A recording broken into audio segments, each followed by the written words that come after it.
चलिए सर मैं डिस्कस करता हूँ इस पेपर को। देखिए अगर मैं आपकी जगह होता तो सबसे पहले तो ऑब्वियसली मैं एमसीक्यू सॉल्व करता, सही है। उसके बाद सवाल में मैं इस पेपर में मेरे पास दो सवाल ऐसे हैं जो कि 15 से ज्यादा मार्क्स की वेटेज रखते हैं। एक तो हमारा कंसोलिडेशन का सवाल है क्वेश्चन नंबर 7, दूसरा हमारा डेफर्ड टैक्स का सवाल है क्वेश्चन नंबर 9, और आईएफआरएस 15 का सवाल भी है जो कि 15 मार्क्स से ज्यादा की वेटेज रखता है, लेकिन उस सवाल के दो अलग अलग पार्ट्स हैं। तो मैं अगर आपकी जगह होता तो क्वेश्चन नंबर 7 और क्वेश्चन नंबर 9 इन दो सवालों को तो ना मैं सबसे पहले सॉल्व करता, ना मैं सबसे एंड में सॉल्व करता। इसको मैं पेपर के 1 घंटे बाद बीच में सैंडविच बना रहा होता। फिर जो बाकी सवाल के सवाल है, क्वेश्चन नंबर 1 हो गया, क्वेश्चन नंबर 2 हो गया, क्वेश्चन नंबर 3 हो गया, क्वेश्चन नंबर 4 हो गया, क्वेश्चन नंबर 5 हो गया, क्वेश्चन नंबर 8 हो गया। इन सवालों में से कोई 2-3 सवाल में पहले सॉल्व करता, फिर कंसोलिडेशन और डेफर्ड टैक्स का सवाल सॉल्व करता, फिर रिमेनिंग जो 2-3 सवाल रह जाते उसको मैं सबसे लास्ट में सॉल्व करने की कोशिश करता। और 9 में से एटलीस्ट 8 सवालों को आपको अटेम्प्ट करना पड़ेगा इस पेपर को क्लियर करने में। 7 सवाल भी क्लियर हो सकता है, लेकिन फिर वो 7 सवाल आपने रीजनेबली बहुत अच्छी क्वालिटी के परफॉर्म किए हो। तो पहले तो एमसीक्यूज, उसके बाद क्वेश्चन नंबर 1, 2, 3, 4, 5 और 8 में से कोई 3-4 सवाल, फिर कंसोलिडेशन, डेफर्ड टैक्स के 2 सवाल, और फिर जो रिमेनिंग 2 सवाल रह जाते वो अपने पेपर के आखिरी आधे पौने घंटे में परफॉर्म करने होंगे। जरूरी नहीं कि ये कोई आइडियल अप्रोच है, इस अप्रोच से करोगे तो ही पास होगे। बहुत सारे स्टूडेंट ऐसे होंगे जिन्होंने सबसे पहला सवाल कंसोलिडेशन का किया होगा, ये सबसे आखिरी सवाल कंसोलिडेशन का किया होगा, और उनका भी पेपर पास हुआ होगा। ये मैं सिर्फ एक अपनी अप्रोच बता रहा हूं कि मैं किस तरीके से अपने आप को इमोशनली या मेंटली स्ट्रांग रखता था कि पेपर्स को मैं मैनेज कर सकूं, कि मैं 20-25 मार्क के सवाल को हमेशा सैंडविच बनाने की कोशिश करता था। अब हम इसको सॉल्व करते हैं। जो सवाल आप रैंडमली चाहें, मैं चाहता हूं कि हम आसान सवाल आज की क्लास में सॉल्व ना करें, मुश्किल सवाल सॉल्व करें, क्योंकि आसान तो आसान है। अगर कोई सवाल इसमें हमें सबसे ज्यादा मुश्किल लगता है, हम उस सीक्वेंस में इन सवालों को सॉल्व करने की कोशिश करते हैं। तो जो सवाल आप चाहे मैं सॉल्व करवा सकता हूं, जो मुश्किल लग रहा हो मैं रिकमेंड करूंगा वो सवाल पूछिएगा। सर डेफर्ड टैक्स और आईएफआरएस 15 का सवाल हमें रिलेटिवली मुश्किल लग रहा है, तो चले इन सवालों को सॉल्व कर लेते हैं। हम अगर अपने हैंडआउट में क्वेश्चन नंबर 9 पर आए, क्वेश्चन नंबर 9 हमारे पास डेफर्ड टैक्स का सवाल है। मैं इसे रीड करता हूं फिर सॉल्व करता हूं। कहता है, following information has been gathered for the preparation and disclosures related to the taxation of Prism Limited for the year ended 31 December 2021। 31 December 2021 आपका ईयर एंड है। आपको इन्फॉर्मेशन दी गई है डिस्क्लोजर्स बनाने के लिए रिलेटिंग टू टैक्सेशन। सवाल का प्रॉपर्ली थॉरोली रीड करना बहुत जरूरी है, तो पहले सवाल को सुकून से रीड करना है। इन्फॉर्मेशन को रीड करने से पहले अगर रिक्वायरमेंट को रीड करूं तो कहता है, prepare a note for inclusion in the company's financial statement for the year ended 31 December 2020 and a reconciliation to explain the relationship between the tax expense and accounting profit। तो आपको taxation का एक common सा note बनाना है जिसमें current tax, deferred tax, prior year tax और एक reconciliation बन रही होगी। पार्ट बी में कहता है कि compute deferred tax liability slash asset in respect of each of the temporary differences as at 31 December 2021 and 31 December 2020। साल के शुरू में और साल के आखिर में आपको डेफर्ड टैक्स, एसेट और लायबिलिटी के बैलेंसेस कैलकुलेट करने हैं। रीड करते हैं एडजस्टमेंट्स को। Point number 1, accounting profit before tax for the year ended after making all necessary adjustments worth 105 million. Simple PBT का नंबर अवेलेबल है, that is 105 million. Point number 2, on 1 July 2020 PL acquired an investment property for 50 million. The fair value of the property as on 31 December 2020 and 31 December 2021 were 55 million and 65 million respectively. Company follow fair value model for accounting purposes. Under tax law, depreciation is allowed at 10% per annum on cost.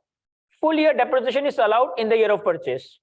कह रहा है हमारे पास एक investment property है जिसकी purchase cost 1 जुलाई 20 पे 50 million, fair value 31 December 2020, 31 December 2021 पे 55 और 65 मिलियन, और हमने इस इन्वेस्टमेंट प्रॉपर्टी को IAS 40 के फेयर वैल्यू मॉडल पे रखा है।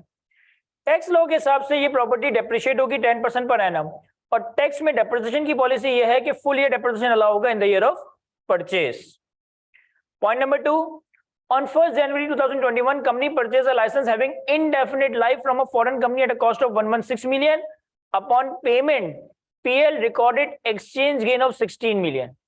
Under tax law, foreign exchange differences arising on payment are added to or deducted from the cost of the asset while amortization is allowed at 10% per annum. Correct, current year के पहले दिन हमने एक licence purchase किया जिसकी indefinite useful life है। Tax accounts में अगर एक इंटेंजिबल की लाइफ इनडेफिनेट हो तो फिर हम इसे अमोर्टाइज नहीं करते, हम हर साल के आखिर में इसकी इम्पेयरमेंट टेस्टिंग करते हैं। ये बात आपने AS38 में कवर की है। कह रहे 116 मिलियन का परचेज किया और 16 मिलियन का इसकी एक्विजिशन के ऊपर हमने एक्सचेंज गेन रिकॉर्ड किया है। टैक्स लॉ वाला इस एक्सचेंज गेन और लॉस को एसेट की कॉस्ट में ही एडलेस कर देता है, यानी एक अलग से इनकम और एक्सपेंस रिकॉर्ड नहीं करता। और टैक्स लॉ में जो अमोर्टाइजेशन है वो 10% पर एनम है। ठीक हो गया। Point number 4, PL commission a new plant at a cost of 210 million which becomes operational on 1st January 2021. Company is also obliged to incur decommissioning cost of 40 million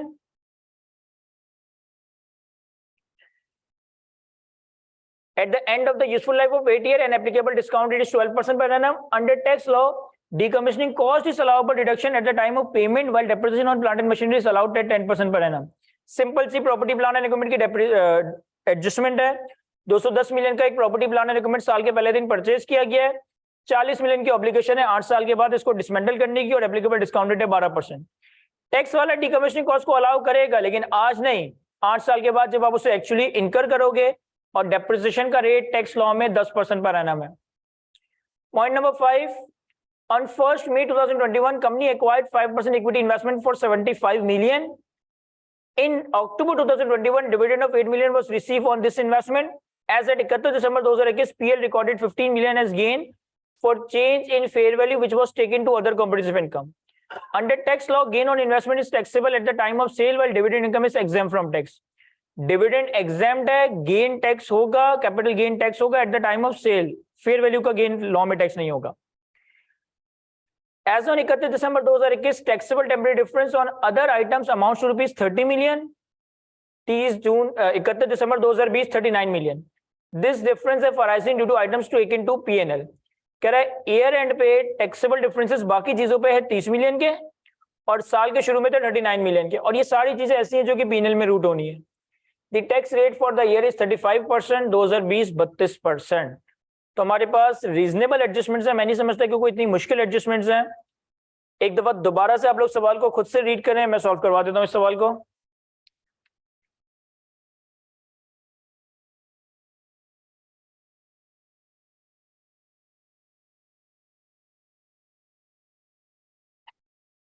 यहां देखिएगा sir, solve करने सवाल को हमारे पास क्वेश्चन नंबर 9 है, autumn 2022 की सब attempt का, और कंपनी का नाम है हमारे पास प्रिज्म लिमिटेड। तो सबसे पहले तो मैं वर्किंग करता हूं करंट टैक्स की, और उसके बाद फिर हम कैलकुलेट करेंगे डेफर्ड टैक्स। करंट टैक्स की वर्किंग हम जनरली स्टार्ट करते हैं अपने प्रॉफिट बिफोर टैक्स के नंबर से। तो हमारे पास एडजस्टमेंट नंबर 1 में प्रॉफिट बिफोर टैक्स का नंबर दिया है इन्होंने 105 मिलियन। अब एक एक एडजस्टमेंट को रीड करते हैं, मैनेज करते हैं। पॉइंट नंबर 2 में कहता है कि 1 जुलाई 2020 पे आपने एक इन्वेस्टमेंट प्रॉपर्टी खरीदी 50 मिलियन की। 31 दिसंबर 2020 31 दिसंबर 2021 पे इसकी फेयर वैल्यू है 55 मिलियन और 65 मिलियन, और अकाउंट्स में हम इसको फेयर वैल्यू मॉडल पे चला रहे हैं। तो यानी कि हमारे पास ये जो इन्वेस्टमेंट प्रॉपर्टी वाली एडजस्टमेंट है, इसकी अगर हम अकाउंट्स के पर्सपेक्टिव से मूवमेंट बनाएं तो हमने 1 जुलाई 20 पे खरीदा होगा at a cost of 50 million. अगर IS40 इन्वेस्टमेंट प्रॉपर्टी को हम फेयर वैल्यू मॉडल में रखें तो हम इसे डेप्रिशिएट नहीं करते, हर साल के आखिर में फेयर वैल्यू पे लेकर आते हैं। फेयर वैल्यू का जो भी गेन और लॉस होता है वो आपका P&L में जाता है। तो 31 दिसंबर 2020 पे इसकी फेयर वैल्यू है 55 मिलियन, यानी कि 2020 में आपने जो फेयर वैल्यू का गेन P&L में रिकॉर्ड किया होगा वो रिकॉर्ड किया होगा 5 मिलियन।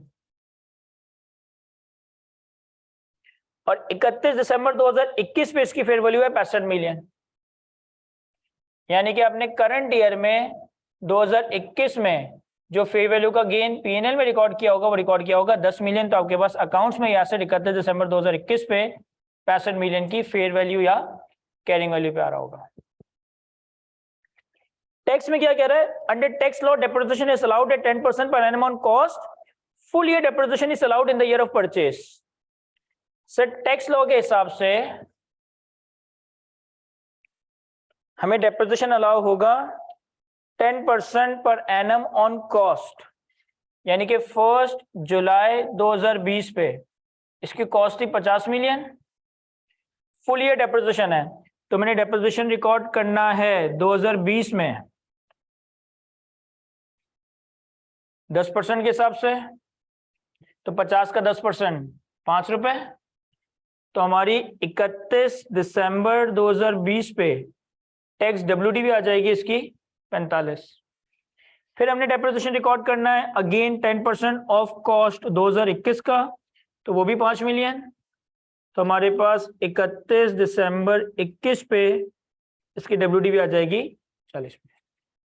अब अकाउंट्स के PBT में ये फेयर वैल्यू का गेन रिकॉर्डेड है, इसे अंडू करना है, और ये टैक्स का डेप्रिसिएशन रिकॉर्डेड नहीं है, इसे रिकॉर्ड करना है।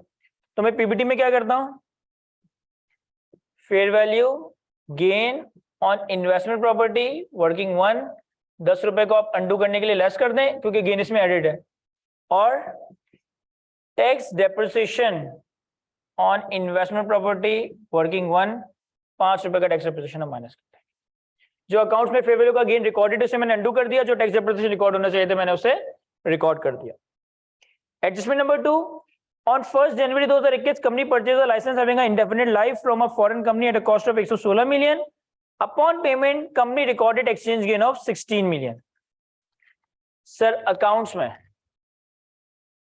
working number 2 license, accounts में हमने क्या करा है कि accounts में हमने एक तो FCY गेन रिकॉर्ड किया है P&L में 16 मिलियन का, और हमारे पास एक इंटेंजिबल जिसकी कॉस्ट 1 जनवरी 21 पे रिकॉर्ड हुई है 116 मिलियन। अच्छा, चूंकि इसकी लाइफ इंडेफिनिट है तो इसका मतलब है कि 2021 में इसकी अमोर्टाइजेशन कितनी चार्ज हुई होगी। सर, अगर एक इंटेंजिबल की लाइफ इंडेफिनिट हो तो हम इसे अमोर्टाइज नहीं करते बल्कि हर साल के आखिर में इंपेयर करते हैं। यहाँ पे इंपेयरमेंट के हवाले से कोई डेटा दिया नहीं है, तो 31 दिसंबर 2021 पे इसकी जो कैरिंग अमाउंट आएगी वो 116 मिलियन आएगी। टैक्स लॉ में क्या होगा, टैक्स लॉ में आपसे कहता है कि under tax law foreign exchange difference arising on payment are added to और deducted from the cost of the asset while amortisation is allowed at 10% per annum. Tax law में 1 जनवरी 21 पे ही इसकी जो कॉस्ट है वो 116, और जो फॉरेन एक्सचेंज गेन या लॉस हुआ उसे कॉस्ट से ही नेट करना था, यानी कि 16 मिलियन ऐड कर दे। नहीं सर, ऐड नहीं, लेस करेंगे, गेन आया है ना, तो गेन आपका क्रेडिट होने की जगह एसेट क्रेडिट होना चाहिए, और आपका जो कम पेमेंट होगी उतने से रिसीवेबल डेबिट हो गया होगा। तो हमारे पास 100 की कॉस्ट रिकॉर्ड होनी चाहिए थी। फिर टैक्स अमोर्टाइजेशन इस पे चार्ज करना है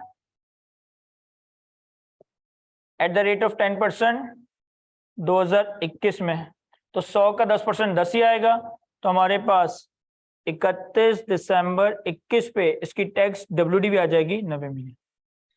अब अकाउंट्स में कोई अमोर्टाइजेशन रिकॉर्डेड नहीं है लेकिन फॉरेन एक्सचेंज गेन रिकॉर्डेड है।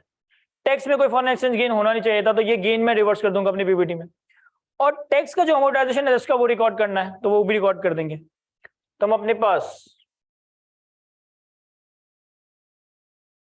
FCY गेन वर्किंग 2 16 का गेन रिकॉर्डेड है तो उसे अंडू करने के लिए लेस कर दें क्योंकि गेन है तो इसमें ऐड हुआ होगा, और हमारे पास tax amortisation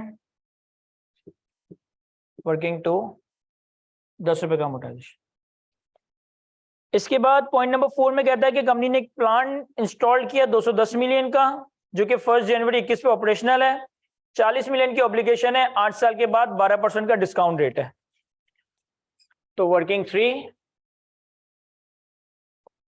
property plant and equipment, मैं दो मूवमेंट्स बना रहा हूं, एक प्रॉपर्टी प्लांट एंड इक्विपमेंट और एक डीकमीशनिंग कॉस्ट का प्रोविजन।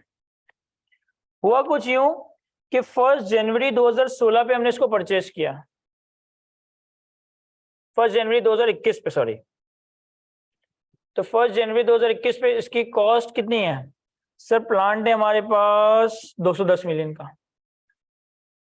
और हमारे पास 40 मिलियन की ऑब्लिगेशन है, 8 साल के बाद 12% का डिस्काउंट रेट है, तो हमें present value of decommissioning cost calculate करना होगा। 40 million divided by 1 + 12%, raise to the power 8, ऐसा ही होगा। कितना 16.2 कर देते हैं इसको। तो 16.2 से ऑब्लिगेशन और 16.2 से ही एसिड बढ़ जाएगा। हम प्रोविजन को रिकॉर्ड कैसे करते हैं, property plant and equipment debit, provision for dismantling cost credit, तो प्रोविजन और एसिड में 16.2 यानी कि हमारे पास 1 जनवरी 21 पे जो टोटल कॉस्ट आ गई, ये तो आ गया 16.2 और ये आ गया 226.2। अच्छा, राउंड ऑफ को चाहे तो इग्नोर भी कर दें क्योंकि वैसे ही हैवी नंबर्स है। फिर हमारे पास डेप्रिसिएशन के लिए क्या बताया सर, 8 साल की लाइफ है और 12% का डिस्काउंट रेट है। इसका मतलब है कि 2021 में एक तो डेप्रिसिएशन रिकॉर्ड होगा 226.2 डिवाइडेड बाय 8 और एक इंटरेस्ट रिकॉर्ड होगा दैट इज 16.2 इंटू 12%।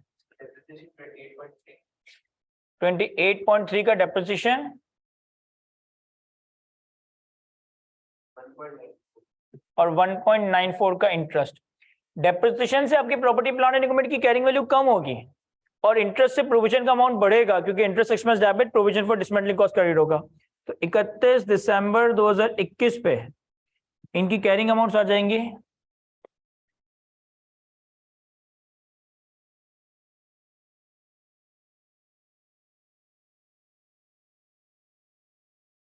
226.2 माइनस 28.3 197.9 और 16.2 प्लस 1.94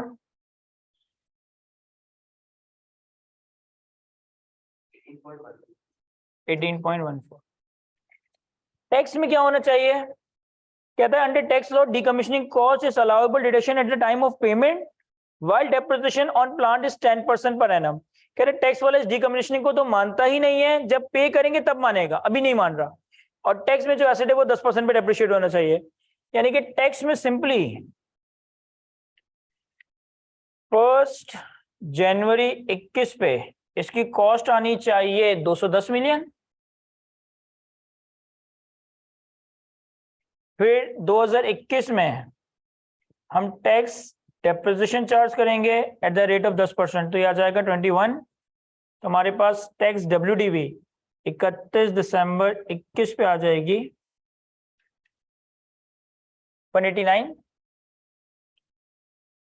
अब अकाउंट्स में 28.3 का डेप्रिसिएशन रिकॉर्डेड है जिसे अंडू करना है। अकाउंट्स में 1.95 1.94 का इंटरेस्ट रिकॉर्डेड है जिसे अंडू करना है, और अकाउंट्स में ये डेप्रिसिएशन टैक्स का रिकॉर्डेड नहीं है जिसे रिकॉर्ड करना है। कोई सवाल है? तो ये अंडू करना है डेप्रिसिएशन, ये इंटरेस्ट अंडू करना है और ये टैक्स डेप्रिसिएशन रिकॉर्ड करना है। तो मैं क्या करता हूं sir, accounting depreciation from working 3 that is 28.3, depreciation expense minus हुआ है तो अंडू करने के लिए ऐड कर दें। इसी तरीके से interest expense working 3 1.94 expense out हुआ है तो उसे अंडू करने के लिए ऐड कर दें, और tax depreciation working 3 that is 21 इसको रिकॉर्ड करने के लिए हम लेस कर दें। इसके बाद एडजस्टमेंट नंबर 5, फर्स्ट में 21 पे हमने 5% इक्विटी इन्वेस्टमेंट एक्वायर की 75 मिलियन की, अक्टूबर में 8 मिलियन का डिविडेंड मिला, साल के आखिर में 15 मिलियन का फेयर वैल्यू का गेन OCI में रिकॉर्ड किया। टैक्स लॉ के हिसाब से गेन टैक्सेबल ही नहीं है अनलेस की, सॉरी टैक्स लॉ के हिसाब से गेन टैक्सेबल है जब ये बिकेगा, और dividend income exempt from tax है। तो हम यहां देखें working 4 equity investment at fair value through OCI accounts tax. Accounts में हमने इसको फर्स्ट में 21 पे परचेज किया, तो हमने इसको इनिशियली रिकॉग्नाइज किया होगा 75 मिलियन पे, ईयर एंड पे इसकी वैल्यू में 15 मिलियन का गेन आया, तो हमने ये फेयर वैल्यू का गेन रिकॉर्ड किया है लेकिन P&L में नहीं OCI में रिकॉर्ड किया है, यानी कि ईयर एंड पे ये 90 पे आ रहा है।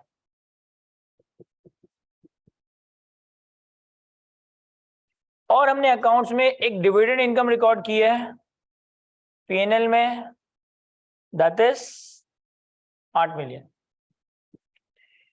टैक्स में एक तो ये कह रहा है कि डिविडेंड इनकम एग्जेम्प्ट है, दूसरा जो गेन है वो डिस्पोजल के वक्त रिकॉर्ड होगा, यानी कि टैक्स वालों के लिए फर्स्ट में 21 पे इसकी कॉस्ट 75 मिलियन है और 31 दिसंबर 2021 पे भी इसकी टैक्स बेस 75 मिलियन ही है, क्योंकि टैक्स वाला गेन को अभी नहीं मान रहा, at the time of disposal मानेगा, और डिविडेंड इनकम एग्जेम्प्ट है। तो अब हमें अपने पीबीटी में क्या करना चाहिए? सर हमें पीबीटी में ये करना चाहिए कि जो डिविडेंड रिकॉर्डेड है इसे हटा देंगे क्योंकि ये एग्जेम्प्ट है, और चूंकि ये एग्जेम्प्ट है तो इसका मतलब है ये डेफर्ड टैक्स की रिकंसिलिएशन के वक्त एक परमानेंट डिफरेंस है। तो 8 मिलियन का डिविडेंड हटा देता हूं, बिना परमानेंट डिफरेंस। अच्छा, अकाउंट्स में 15 मिलियन का फेयर वैल्यू का गेन भी रिकॉर्डेड है, इसको यहाँ अनडू करने की जरूरत नहीं क्योंकि हम अपनी वर्किंग पीबीटी से चल रहे हैं और वो गेन का रिकॉर्डेड है, उससे आएगा। Point number 6 as on 31 December 2021 taxable temporary difference on other items amounts to rupees 30 million. 2020 39 million. These differences are arising due to items taken to P&L. तो 2021 में क्या हुआ है कि डिक्रीज इन टैक्सेबल डिफरेंस कितना? साल के शुरू में 39 था, साल के आखिर में 30 हो गया, 9 रुपए। अब पीबीटी में ये 9 रुपए ऐड होना चाहिए, लॉस होना चाहिए?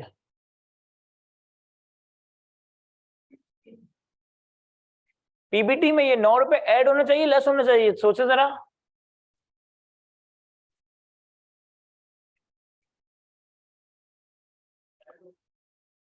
सर टैक्सेबल डिफरेंस का मतलब क्या है कि कोई ऐसा डिफरेंस अराइज हुआ जो फ्यूचर में टैक्स होगा, तो उसके ऊपर आपने डेफर्ड टैक्स एसेट या लायबिलिटी रिकॉर्ड की होगी। अगर टैक्सेबल डिफरेंस हो तो डेफर्ड टैक्स एसेट रिकॉर्ड करते हैं, डेफर्ड टैक्स लायबिलिटी रिकॉर्ड करते हैं। अगर कोई टैक्सेबल डिफरेंस हो तो डेफर्ड टैक्स एसेट रिकॉर्ड होता है या deferred tax liability? Sir deferred tax liability record होती है, क्योंकि टैक्सेबल डिफरेंस का मतलब ही क्या है कि भाई आज एक टैक्सेबल डिफरेंस अराइज हो रहा है, यानी ये फ्यूचर में टैक्स होगा, तो हम एक डेफर्ड टैक्स लायबिलिटी रिकॉर्ड कर लेते हैं। अब साल के शुरू में ये टैक्सेबल डिफरेंस था 39 का, साल के आखिर में 30 हो गया है, यानी कि वो जो टैक्सेबल डिफरेंस था वो ड्यूरिंग द ईयर एक तरीके से रियलाइज हुआ है, तो वो 9 रुपए इस साल टैक्सेबल हुए हैं, 9 रुपए इस साल टैक्सेबल हुए हैं, तो ये आपकी टैक्सेबल इनकम को बढ़ाएंगे ना कि कम करेंगे? साल के शुरू में 39 का एक ऐसा अमाउंट था जो कि फ्यूचर में टैक्स होना था, साल के आखिर में 30 का अमाउंट है जो फ्यूचर में टैक्स होना है, तो यानी कि ड्यूरिंग द ईयर 9 रुपए वो टैक्स हो गया ना, तो 9 रुपए से हमारी टैक्सेबल इनकम बढ़ रही होगी। तो यहां तक हमारे पास सारी एडजस्टमेंट्स को मैनेज करने के बाद टैक्सेबल इनकम आ जाएगी। देखिए कितना आ रहा है,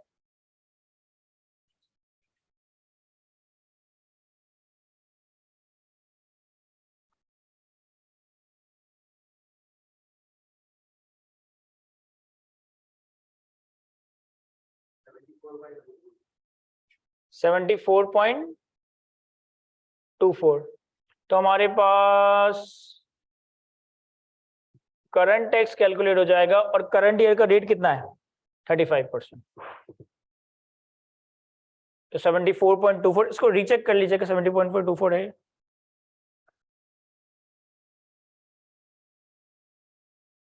जीवा से इस लेक्चर की रिकॉर्डिंग बिल्कुल मिल जाएगी।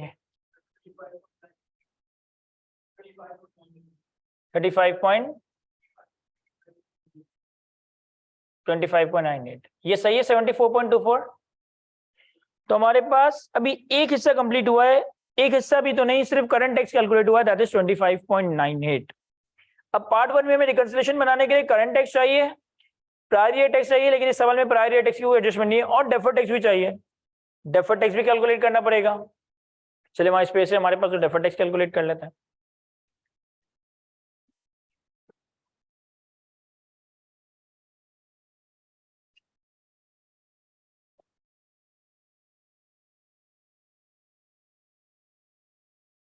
डेफर्ड टैक्स कैलकुलेट करने के लिए हम एक फॉर्मेट बनाते हैं, हम कैलकुलेट करेंगे बैलेंस शीट अप्रोच से। अगर एग्जामिनर आपको डाटा दे रहा है तो आपने deferred tax balance sheet approach से ही कैलकुलेट करना है, अनलेस के एग्जामिनर का डाटा कम हो तो आप पीएनएल अप्रोच मजबूरी में फॉलो कर सकते हैं, अदरवाइज डाटा है तो हमने लाजमी है कि बैलेंस शीट अप्रोच से डेफर्ड टैक्स कैलकुलेट करना है। तो मैं एक फॉर्मेट बना देता हूं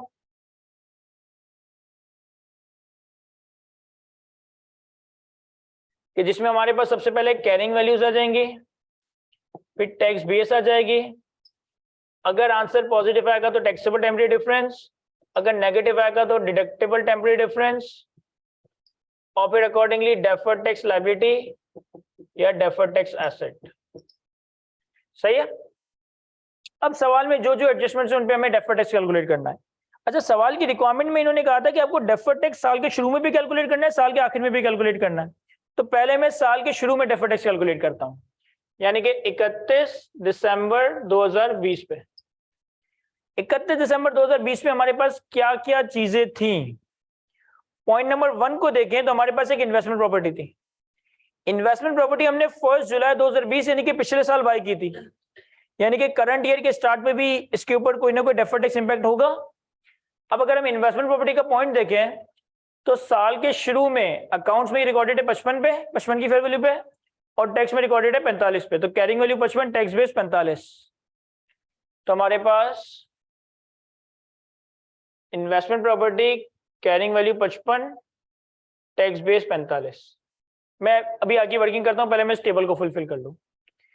फिर पॉइंट नंबर 2 में हमारे पास लाइसेंस की बात थी, और लाइसेंस तो खरीदा ही हमने करंट ईयर में है, तो इसका मतलब ये ओपनिंग में नहीं आ रहा होगा। पॉइंट नंबर 3 में प्रॉपर्टी प्लांट एंड इक्विपमेंट की बात थी, प्रॉपर्टी प्लांट एंड इक्विपमेंट तो खरीदा ही करंट ईयर में है, तो इसका मतलब ओपनिंग में नहीं आ रहा होगा। पॉइंट नंबर 4 में इक्विटी इन्वेस्टमेंट की बात थी, इक्विटी इन्वेस्टमेंट खरीदी ही करंट ईयर में, यानी कि ओपनिंग में नहीं आ रही होगी। और पॉइंट नंबर 6 में कह रहा है कि साल के शुरू में 39 का टैक्सेबल डिफरेंस था, साल के आखिर में वो टैक्सेबल डिफरेंस 30 का हो गया है। तो मैं अपने पास अदर टैक्सेबल डिफरेंस, अब यहां देखें इसकी कैरिंग वैल्यू टैक्स बेस नहीं है, लेकिन साल के शुरू में टैक्सेबल डिफरेंस कितना था 39। तो मैं टैक्सेबल डिफरेंस को अपनी वर्किंग में पॉजिटिव दिखा रहा हूं। ऐसे इन्वेस्टमेंट प्रॉपर्टी की कैरिंग वैल्यू 55, टैक्स बेस है 45। कैरिंग वैल्यू ज्यादा हो टैक्स बेस कम हो, एसेट की केस में कैरिंग वैल्यू ज्यादा हो टैक्स बेस कम हो तो होराइजन वाला डिफरेंस। एसेट की केस में कैरिंग वैल्यू ज्यादा हो टैक्स बेस कम हो तो होराइजन वाला डिफरेंस टैक्सेबल या डिडक्टेबल, सेट टैक्सेबल होगा। अच्छा, मैंने अपने स्टूडेंट्स को यूं पढ़ाया है कि एक तो पूरी लॉजिक है कि एसेट लायबिलिटी में कैरिंग वैल्यू ज्यादा टैक्स बेस कम, तो क्या क्या कैलकुलेट होगा। मैं एक फॉर्मेट बनाता हूं बैलेंस शीट अप्रोच के लिए, जिसमें पहले कॉलम में मैं कैरिंग वैल्यूज डालता हूं। अगर एसेट है तो कैरिंग वैल्यू पॉजिटिव डालूंगा, लायबिलिटी है तो कैरिंग वैल्यू नेगेटिव डालूंगा। दूसरे कॉलम में मैं टैक्स बेस डालता हूं, अगर एसेट है तो टैक्स बेस पॉजिटिव आएगी, लायबिलिटी है तो टैक्स बेस नेगेटिव आएगी। और तीसरे कॉलम में सिर्फ डिफरेंस कैलकुलेट करता हूं, दिस माइनस दिस। अगर आपके पास रिजल्टेंट पॉजिटिव आ रहा है तो वो टैक्सेबल डिफरेंस ही होगा, और अगर आपके पास रिजल्टेंट नेगेटिव आ रहा है तो वो डिडक्टेबल डिफरेंस होगा।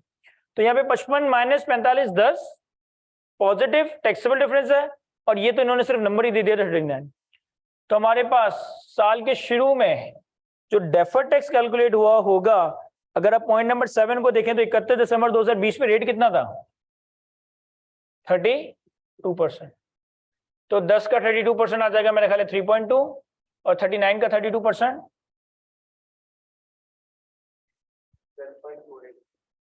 सॉरी 12.48। तो हमारे पास साल के शुरू में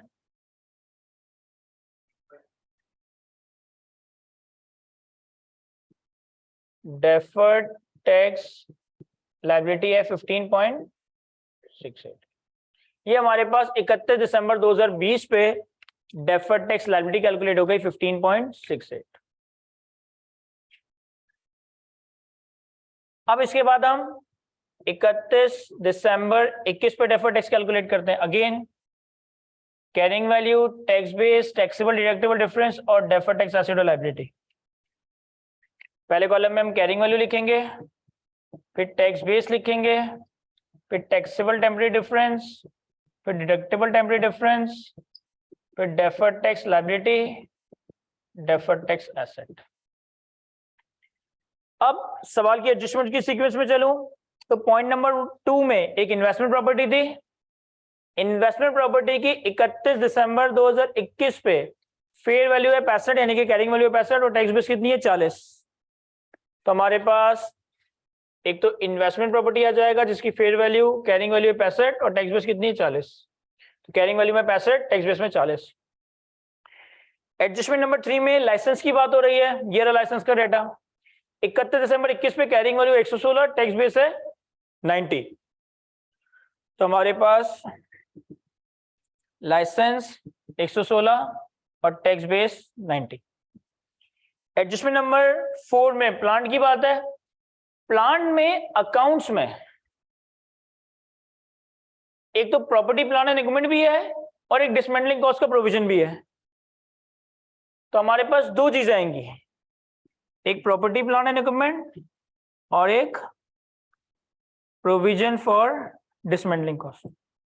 अब प्रॉपर्टी प्लांट एंड इक्विपमेंट की कैरिंग वैल्यू कितनी है 197.9, 197.9 और प्रोविजन फॉर डिसमेंटलिंग कॉस्ट की कैरिंग वैल्यू कितनी है 18.14। मैंने कहा था इस फॉर्मेट में एसेट पॉजिटिव दिखाएंगे, लायबिलिटीज को नेगेटिव दिखाएंगे, तो ये आ जाएगा 18.14।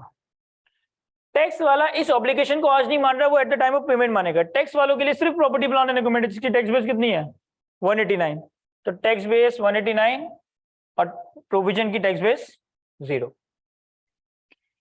इसके बाद एडजस्टमेंट नंबर 5 में ये रहा इक्विटी इन्वेस्टमेंट जिसकी closing carrying value fair value थी 90, टैक्स बेस 75।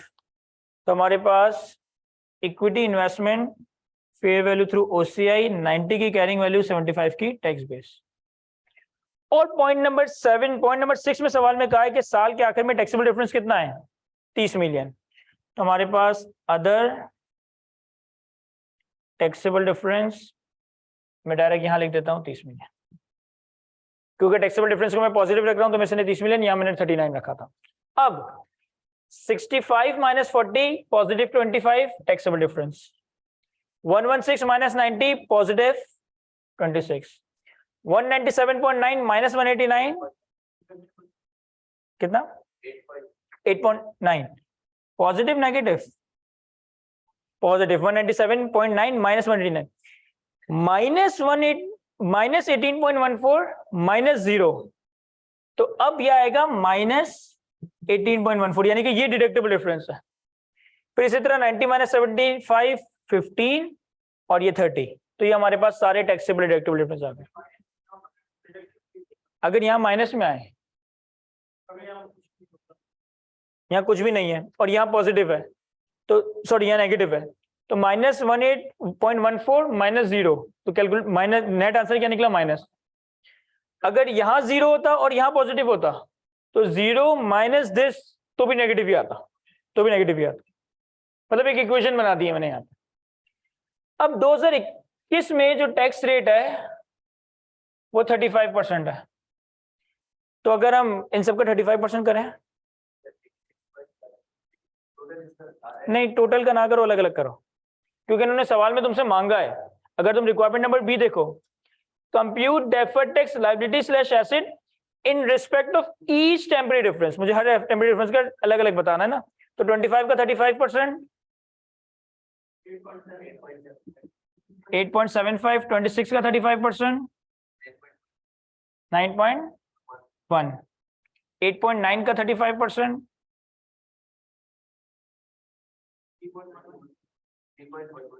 3.11, 18.14 का 35%,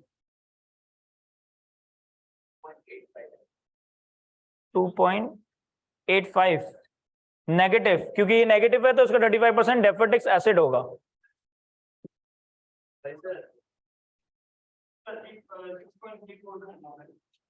सिक्स पॉइंट 15 का 35%,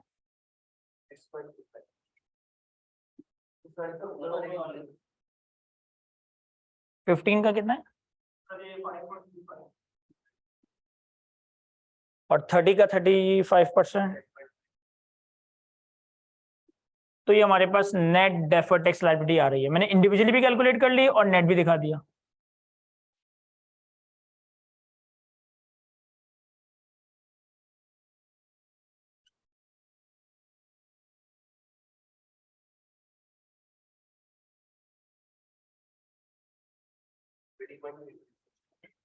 $30.36।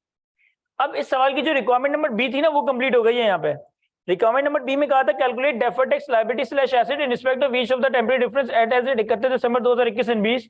तो ये सवाल की रिक्वायरमेंट नंबर बी का आंसर है कि मैंने हर इंडिविजुअल एसेट्स और लायबिलिटी के हवाले से डेफर्ड टैक्स एसेट और लायबिलिटी बता दी है। पूरे मार्क्स लूज नहीं हुए होंगे, 1-2 मार्क्स लूज हुए होंगे, तो फिर वो सिर्फ उस एडजस्टमेंट्स के मार्क्स गए होंगे, पूरे मार्क्स फिर भी नहीं गए होंगे। अच्छा, अब हमें पार्ट नंबर ए के लिए हमने करंट टैक्स तो कैलकुलेट कर लिया था, डेफर्ड टैक्स एक्सपेंस या डेफर्ड टैक्स इनकम भी कैलकुलेट करनी है। हमने ये बात पढ़ी होगी कि डेफर्ड टैक्स का इंपैक्ट आप वहीं पे रिकॉर्ड करते हो जहां पे अंडरलाइंग टेम्परेरी डिफरेंस रिकॉर्ड हो रहा है। यानी कि अगर एक टैक्सेबल या डिडक्टेबल डिफरेंस पीएनएल में रिकॉर्ड हो रहा है तो उसका डेफर्ड टैक्स इंपैक्ट भी पीएनएल में रिकॉर्ड होता है। अगर एक टेम्परेरी टैक्सेबल या डिडक्टेबल डिफरेंस ओसीआई में रिकॉर्ड हो रहा है तो उसका डेफर्ड टैक्स इंपैक्ट भी हम ओसीआई में रिकॉर्ड करते हैं। तो यहाँ पे इस एक एडजस्टमेंट ऐसी है जिसका डेफर्ड टैक्स पीएनएल में नहीं ओसीआई में रिकॉर्ड होना है, दैट इज इक्विटी इन्वेस्टमेंट। बाकी सारी चीजें तो पीएनएल वाली है, लेकिन equity investment favour through OCI है, तो इसका जो डेफर्ड टैक्स का इंपैक्ट है ये 5.25 पीएनएल में नहीं बल्कि ओसीआई में रिकॉर्ड होना है। ओपनिंग डेफर्ड टैक्स है 15.68, क्लोजिंग डेफर्ड टैक्स है 30.36। मैं डेफर्ड टैक्स का एक टी अकाउंट बनाऊं अगर,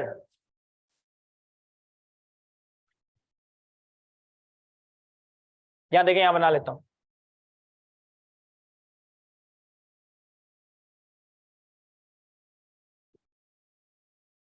तो हमारे पास डेफर्ड टैक्स लायबिलिटी का ओपनिंग है 15.68, डेफर्ड टैक्स लायबिलिटी का क्लोजिंग है 30.36। अब आम हालात में तो ओपनिंग क्लोजिंग का जो भी डिफरेंस है वो डेफर्ड टैक्स एक्सपेंस या डेफर्ड टैक्स इनकम आ जाता है, लेकिन एक डेफर्ड टैक्स लायबिलिटी ऐसी है 5.25 की जो कि ओसीआई में रिकॉर्ड होनी है। तो इसकी एंट्री क्या हुई होगी sir? OCI debit, deferred tax liability credit. तो यानी कि डेफर्ड टैक्स अकाउंट में ये जो डेफर्ड टैक्स है एक ओसीआई से रिकॉर्ड होना है, कितना? 5.25। ओपनिंग क्लोजिंग प्लॉट किया, जो डेफर्ड टैक्स ओसीआई में रिकॉर्ड होना था वो ओसीआई का प्लॉट कर दिया। एंट्री क्या बनी होगी? OCI debit, deferred tax liability credit. ये डेफर्ड टैक्स लायबिलिटी या एसेट का अकाउंट है। अब इस टी अकाउंट में जो भी बैलेंसिंग है वो सारा डेफर्ड टैक्स पीएनएल में रिकॉर्ड होना है। तो जरा देखो कितना आ रहा है पीएनएल में।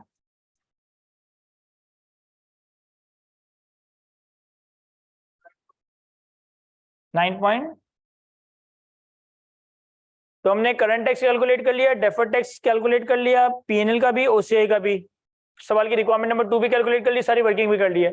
बस एक चीज रहती है कि हमें टैक्सेशन का नोट बनाना है टुगेदर विद रिकंसिलिएशन। मैं चाहता हूं कि कॉपी करें ताकि मेरे पास बोर्ड पे स्पेस आए, तो फिर हम नोट भी बना लेते हैं।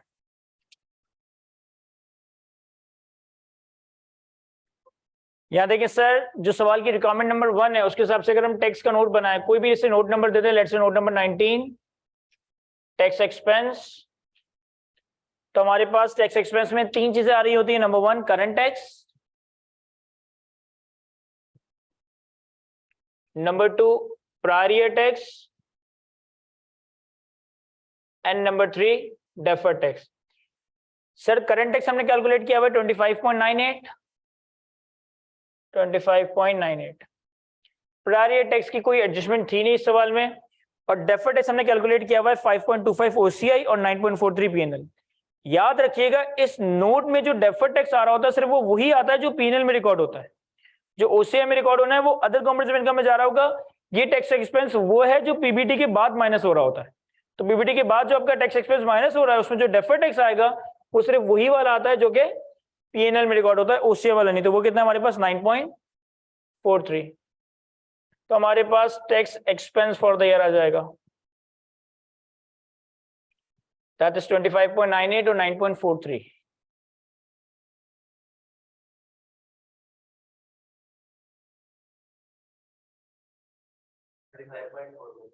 $35.41। इसके बाद हमें एक रिकंसिलिएशन बनानी पड़ेगी इस नोट के लिए।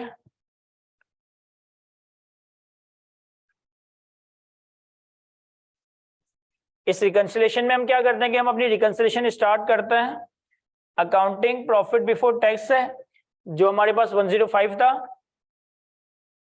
फिर हम टैक्स कैलकुलेट करते हैं अकाउंटिंग प्रॉफिट बिफोर टैक्स पे, tax on PBT, at the rate of 35%। तो 105 का 35% 36.75, और इस नंबर को हमें रिकंसाइल करना पड़ता है हमारे टैक्स एक्सपेंस के नंबर से, दैट इज 35.41। अब यह कुछ लिमिटेड सी रिकंसिलिंग आइटम आ रही होती है। एक प्रायरी एडजस्टमेंट आ जाती है जो कि सवाल में नहीं है, एक लो रेट इनकम की कोई एडजस्टमेंट आ जाती है, इस सवाल में कोई भी ऐसी इनकम नहीं थी जो कि लो रेट पे टैक्स हो रही हो। परमानेंट डिफरेंस की चीज आ रही होती है, इस सवाल में कोई परमानेंट डिफरेंस था? यस, एक डिविडेंड इनकम थी परमानेंट डिफरेंस। तो हमारे पास एक परमानेंट डिफरेंस की एडजस्टमेंट आ जाएगी। 8 मिलियन की डिविडेंड इनकम थी, तो 8 मिलियन का 35%। अब देखें 8 मिलियन इस पीबीटी में शामिल है, तो जब आपने पीबीटी पे 35% कैलकुलेट किया तो डिविडेंड पे भी 35% कैलकुलेट हो गया। लेकिन टैक्स लॉ में डिविडेंड इनकम एग्जेम्प्ट थी, यानी कि टैक्स लॉ में डिविडेंड के ऊपर टैक्स लगा ही नहीं है। तो इस 8 मिलियन पे यहाँ पे टैक्स है, यहाँ पे टैक्स नहीं है। तो अगर मुझे यहां से यहां पहुंचना है तो मैं 8 मिलियन का 35% माइनस कर दूंगा,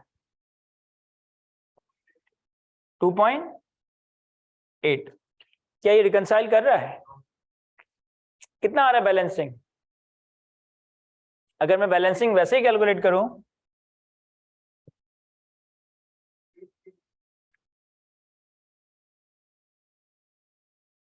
कुछ ऐड हो रहा होगा,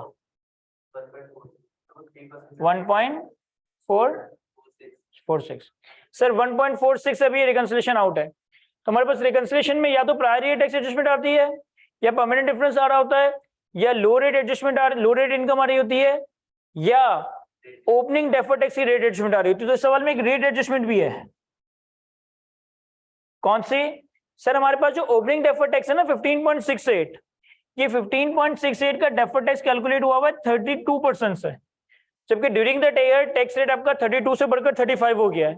तो मुझे 3% से इस डेफर्ड टैक्स लायबिलिटी को बढ़ाना है, तो मल्टीप्लाई बाय 3 डिवाइड बाय 32 कर दें। हमारे पास जो ओपनिंग डेफर्ड टैक्स लायबिलिटी है वो 32 पे रिकॉर्डेड है, जबकि ड्यूरिंग द ईयर रेट 35% है। तो मुझे ओपनिंग लायबिलिटी को 32 से 35 पे लाना है, यानी कि 3% से बढ़ाना है। तो क्या ये 1.46 ही बन रहा है? 1.47, 1.46। तो ये हमारी रिकंसिलेशन भी टाई हो गई है। तो यहां तक हमारे सवाल कंप्लीट होता है। कॉपी करे इससे तो फिर